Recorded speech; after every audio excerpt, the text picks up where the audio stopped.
early. They are going to go back to deliberations and then take that lunch break, and they're doing something a little different today. They're not going to deliberate over lunch. Michael Jaafar, I want to ask you about how Beverly Cannoni, her honor, there inside of the courtroom, what she said to these jurors. She said, we basically believe that you've had not enough time. It was a very short day, so we want you to continue. We're going to order you this lunch, and we want you to clear your heads and then keep deliberating.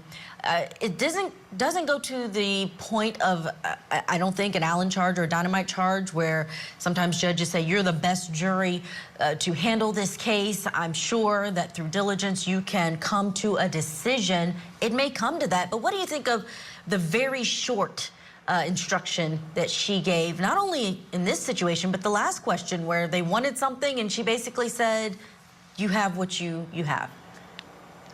That was a very polite version of her saying, give me a break, folks. The prosecution put on an 8-week trial. We've been at this for a year and a half. This case is rendered national media since last February, right?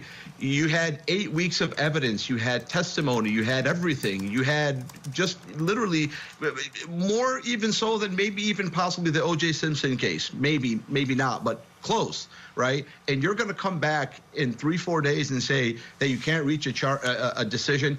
Give me a break. We've all been busting our backs. I need you to get back in there. Get over yourselves. I don't know if it's one of you. I don't know if it's two of you.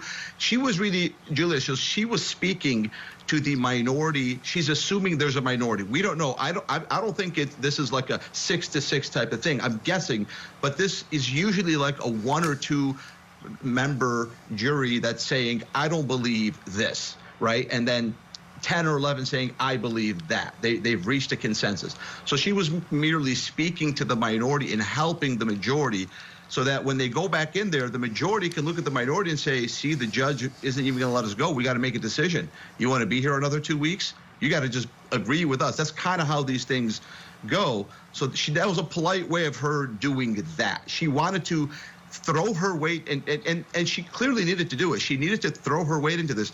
As my co-panelist said, this is very divisive. This is a very divisive issue. And Matt Johnson said that he'd run into people in hotels and restaurants who are not related to the case and say, my boss told me I can't talk about this case. Well, imagine what this jury is going through, right? So this judge knows this. She wanted to kind of cut through that tension and kind of push, and she didn't care, convict or not. She just wanted to tell them, we're not going to do this because clearly we're going to have to do another trial.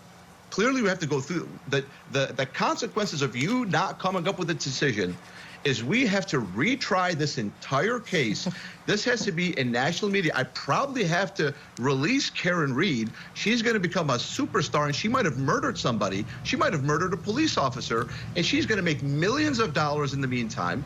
You're going to have so much more chaos because you guys can't get over yourselves and make it. You have all the evidence a future jury will have.